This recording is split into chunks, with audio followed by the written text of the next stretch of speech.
ধন্যবাদ। এক মহাজাগতিক বিস্ময়ের আ দ্বার প্রান্তে আমরা এখন দাঁড়িয়ে রয়েছি। যে সূর্যগ্রহণ শুরু হয়ে গেছে উত্তর আমেরিকায় এবং উত্তর আমেরিকার যে ৩ টি দেশ যুক্তরাষ্ট্র, মেক্সিকো এবং কানাডা, সেখান থেকে পরিষ্কারভাবে সূর্যগ্রহণ দেখা যাবে। এই প্রাকৃতিক এবং মহাজাগতিক যে রহস্য, সেই রহস্য শুরু হয়ে গেছে। যদিও এখনও খালি চোখে বিভিন্ন জায়গায় কিন্তু পরিষ্কার হচ্ছে না। কারণ সূর্যগ্রহণটা ৪ ঘণ্টা ব্যাপী এই সূর্যগ্রহণ চলবে। সূর্যগ্রহণের যে এই যে রহস্য মহাজাগতিক, সেটি হচ্ছে সূর্য একটি নক্ষত্র, চাঁদ পৃথিবীর একটি উপগ্রহ এবং পৃথিবী একটি গ্রহ। এই যে গ্রহ, পৃথিবী, উপগ্রহ, চাঁদ এবং সূর্য, নক্ষত্র, যে মহাকাশের যে সবচেয়ে বড় বস্তু, যে সূর্য, সেই ৩টি সূর্য, পৃথিবী এবং চাঁদ কিন্তু একটি কক্ষে অবস্থান করে না। কিন্তু কখনো কখনো একটি সময় আসে যখন যে পৃথিবী সূর্যের চারপাশে ঘোরে এবং চাঁদ পৃথিবীর চারপাশে ঘোরে। সেই যে প্রদক্ষিণ, সেই প্রদক্ষিণ করতে করতে গিয়ে এমন একটি অবস্থায় এই গ্রহ, উপগ্রহ এবং নক্ষত্র এসে পৌঁছায়, যেটি একই সরল রেখায় এসে পৌঁছে যায় এবং চাঁদ যে সূর্য এবং পৃথিবীর মাঝখানে এসে যখন পৌঁছায়, তখন সূর্যকে চাঁদ ঢেকে ফেলে এবং চাঁদ পৃথিবীর খুব কাছাকাছি চলে আসে এবং চাঁদের যে প্রচ্ছায়া, সেই প্রচ্ছায়াটি এসে পড়ে পৃথিবী নামক এই গ্রহে।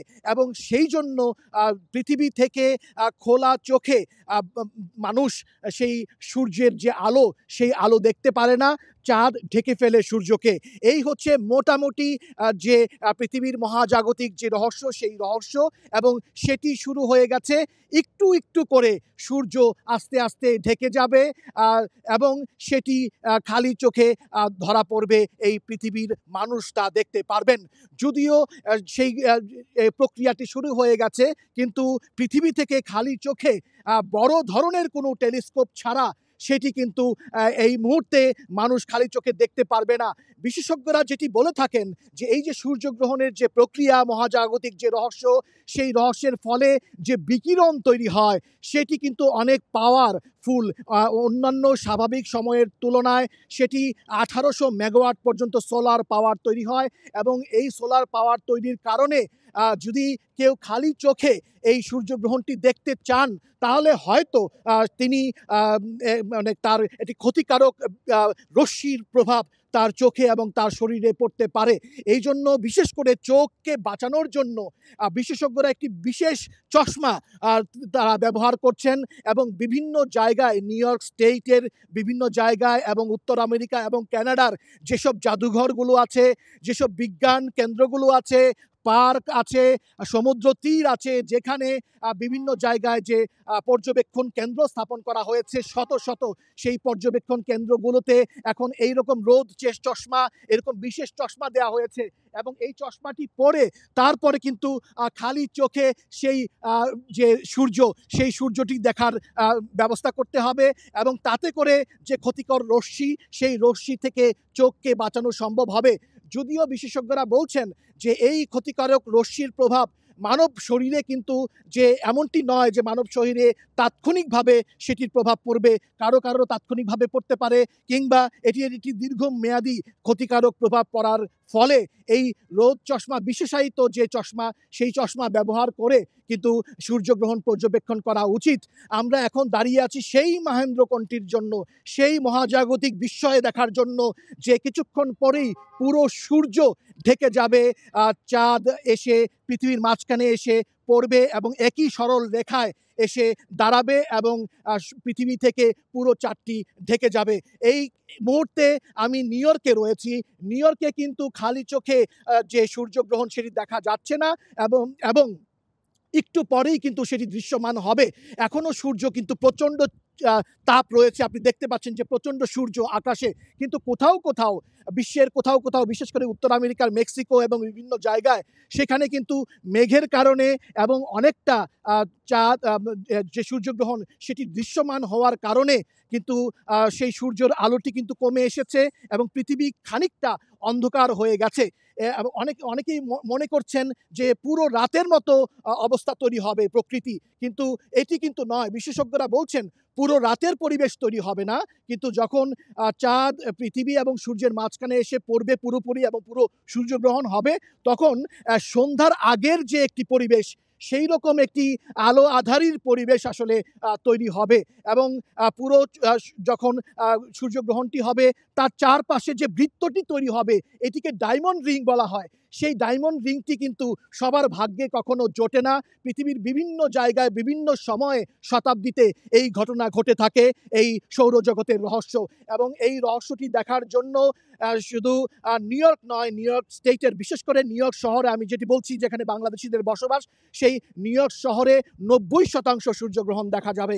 কিন্তু যে উত্তরে, নিউ ইয়র্ক অঙ্গরাজ্যের যে উত্তরে যে রাজধানী, সেই রাজধানী আলবানিতে সেখানে 96%, এবং তারও উত্তরে যে কানাডা এবং যে যুক্তরাষ্ট্রের যে সীমান্ত, যেখানে পৃথিবীর আরেক প্রাকৃতিক বিস্ময় নায়াগ্রা ফলস রয়েছে, সেই নায়াগ্রা ফলসের যে শহর বাফেলো, সেই বাফেলোতে কিন্তু পূর্ণ সূর্যগ্রহণ, অর্থাৎ 100% সূর্যগ্রহণ দেখা যাবে।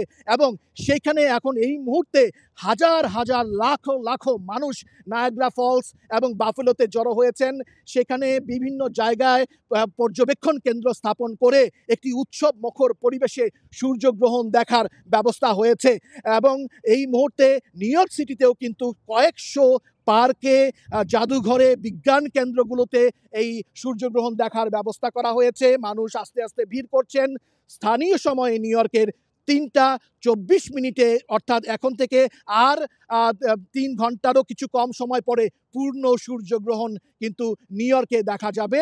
এবং তার কিছু সময় পরেই বাফেলো থেকেও কিন্তু সম্পূর্ণ নিউ ইয়র্কের বাফেলো, যেটি বলছিলাম নায়াগ্রা ফলস এলাকা, সেই এলাকা থেকে পূর্ণ সূর্যগ্রহণ দেখা যাবে। তবে সেই সূর্যগ্রহণটি উত্তর আমেরিকার যে 3টি দেশ, যেটি আমি বলেছি, যে যুক্তরাষ্ট্র, কানাডা এবং মেক্সিকো, সেই মেক্সিকোতে কিন্তু সূর্যগ্রহণ ইতিমধ্যে শুরু হয়ে গেছে। পৃথিবী জুড়ে মানুষ এখন সূর্যগ্রহণের সেই মহাজাগতিক সৌরজগতের সেই রহস্য দেখার জন্য উদ্গ্রীব অপেক্ষায় রয়েছেন। এবং সবাইকে বিভিন্ন জায়গা থেকে এই রকম বিশেষায়িত চশমা দেওয়া হচ্ছে। সেই চশমা পরে সূর্যের দিকে তাকানো, এটাই হচ্ছে রেওয়াজ। কারণ সূর্যের যে রশ্মি, সেই বিকিরণ থেকে বাঁচার জন্য এই ধরনের বিশেষায়িত রোদ চশমা বিভিন্ন জায়গা থেকে বিনামূল্যে দেওয়া হচ্ছে। এবং সবাইকে পরামর্শ দেওয়া হচ্ছে যে এই ধরনের বিশেষায়িত চশমা পরেই যেন তারা সূর্যের দিকে তাকান এবং সেই সূর্যগ্রহণ দেখেন। আপনি জানেন যে অরিগন বিভিন্ন অঙ্গরাজ্যে, আরকানসাস, সেখানে কিন্তু বিশেষ জরুরি অবস্থা জারি করেছেন আরকানসাসের গভর্নর। বিভিন্ন অঙ্গরাজ্যে জরুরি অবস্থা জারি করা হয়েছে এবং কোথাও স্কুল, শিক্ষা প্রতিষ্ঠান বন্ধ করে দেওয়া হয়েছে। কারণ তারা মনে করছেন যে সূর্যগ্রহণের যে ক্ষতিকারক প্রভাব, সেটি মানব শরীরে, বিশেষ করে শিশুদের শরীরে পড়তে পারে। এবং এই থেকে বাঁচার জন্য সেখানে কিন্তু বিশেষজ্ঞরা জরুরি প্রয়োজন ছাড়া ঘর থেকে না বেরোনোর পরামর্শ তারা দিয়েছেন। তবে যদিও নিউ ইয়র্ক শহরে কিন্তু শিক্ষা প্রতিষ্ঠান খোলা আছে, জীবনযাত্রা স্বাভাবিক রয়েছে, সবাই উৎসব মুখর পরিবেশে পার্কে, সমুদ্র তীরে, বিজ্ঞান কেন্দ্র এবং জাদুঘরে এই যে অগ্রহণ, সেই সূর্যগ্রহণ পর্যবেক্ষণ করছেন। আমি যেটি বলেছি যে এই মুহূর্তে বিভিন্ন স্থানে, পাশাপাশি বাফেলোতে, যেখানে পূর্ণ সূর্যগ্রহণ হবে, 100% সূর্যগ্রহণ হবে, সেই নায়াগ্রা ফলসের শহর বাফেলোতে, সেখানে উৎসব মুখর পরিবেশ তৈরি হয়েছে। বিভিন্ন অঙ্গরাজ্য থেকে মানুষ, বিভিন্ন দেশ থেকে মানুষ এই সূর্যগ্রহণ দেখার জন্য যুক্তরাষ্ট্রে ইতিমধ্যে এসেছেন এবং তারা তাদের সুবিধা মতো স্থানে গিয়ে এই সূর্যগ্রহণ পর্যবেক্ষণ করছেন। আমি যেটি শুরুতে বলেছি সেটি আবার বলতে চাই, সেটি হচ্ছে সৌরজগতের যে রহস্য মহাকাশের, সেখানে সূর্য একটি নক্ষত্র, চাঁদ একটি পৃথিবীর উপগ্রহ এবং পৃথিবী নামক যে গ্রহ, সেটি একই কক্ষপথে অবস্থান করে না। কিন্তু শতাব্দীতে কখনো কখনো সেটি এই 3টি একই সরল রেখায় অবস্থান করে, কক্ষপথে অবস্থান করে। ফলে সূর্য এবং পৃথিবীর মাঝখানে এসে পড়ে চাঁদ, এবং সেই চাঁদ পৃথিবীর খুব কাছাকাছি আসার ফলে যে প্রচ্ছায়াটি পড়ে পৃথিবীর উপরে এবং চাঁদ যে সূর্যকে ঢেকে ফেলে, সেই ঢেকে যাওয়ার যে প্রক্রিয়া, সেটি আসলে সূর্যগ্রহণ। এবং সেই সূর্যগ্রহণের সেই যে সৌরজগতের সেই যে প্রক্রিয়া সেটি দেখার জন্য, প্রাকৃতিক যে প্রক্রিয়া সেটি দেখার জন্য মানুষ এখন বিভিন্ন স্থানে ভিড় করেছেন। আমি আরেকটি তথ্য দিতে চাই আপনাকে। এখন থেকে আর মাত্র ১.৫ ঘন্টা পরে নিউ ইয়র্কের দারুল উলুম যে মাদ্রাসা এবং মসজিদ রয়েছে, সেটি এখান থেকে মাত্র ১ মাইল দূরত্বে। আমি কিছুক্ষণ আগে সেখানে গিয়েছিলাম। সেখানে স্থানীয় সময় ২টো থেকে ৩:৩০ পর্যন্ত সেখানে বিশেষ মোনাজাতের ব্যবস্থা করা হয়েছে।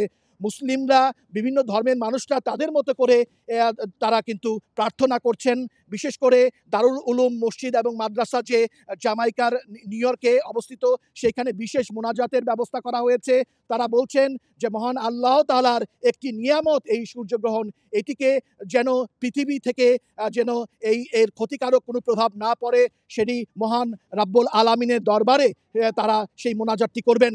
এখানকার যারা মুসলিম বিশেষজ্ঞ রয়েছেন, ইতিহাসবিদ রয়েছেন, তারা আমাদেরকে বলছেন যে হিজরি ১০তম হিজরিতে সূর্যগ্রহণ হয়েছিল এবং মহানবী হজরত মুহাম্মদ সাল্লাল্লাহু আলাইহি সাল্লাম সেখানে কিন্তু তিনি সেই সময় তিনি নামাজ আদায়ের ব্যবস্থা করেছিলেন এবং সেই নামাজটিকে বলা হয় পৃথিবীর সবচেয়ে দীর্ঘতম নামাজ। কারণ যে সময়টা জুড়ে সূর্যগ্রহণ হয়েছে, সেই সূর্যগ্রহণের সময়টা জুড়ে মহানবী হজরত মুহাম্মদ সাল্লাল্লাহু আলাইহি সাল্লাম তিনি কিন্তু নামাজের ব্যবস্থা করেছিলেন। তারই ধারাবাহিকতায় দারুল উলুম মাদ্রাসায় এই সূর্যগ্রহণ উপলক্ষে যে স্থানীয় মুসল্লিরা আছেন তারা বিশেষ মোনাজাতের ব্যবস্থা করছেন। এখন আমরা এই মুহূর্তে আর লক্ষ কোটি মানুষের সাথে সেই সূর্যগ্রহণ দেখার জন্য যুক্তরাষ্ট্রের নিউ ইয়র্কে অবস্থান করছি এবং সেটি দেখার অপেক্ষায় রয়েছি। এই ছিল আমার কাছে যে সূর্যগ্রহণটি শুরু হয়ে গেছে উত্তর আমেরিকায়, সেই সূর্যগ্রহণের সামগ্রিক পরিস্থিতি নিয়ে সর্বশেষ। আপনাকে ধন্যবাদ। হাসানুজ্জামান সাকি, সময় সংবাদ, নিউ ইয়র্ক।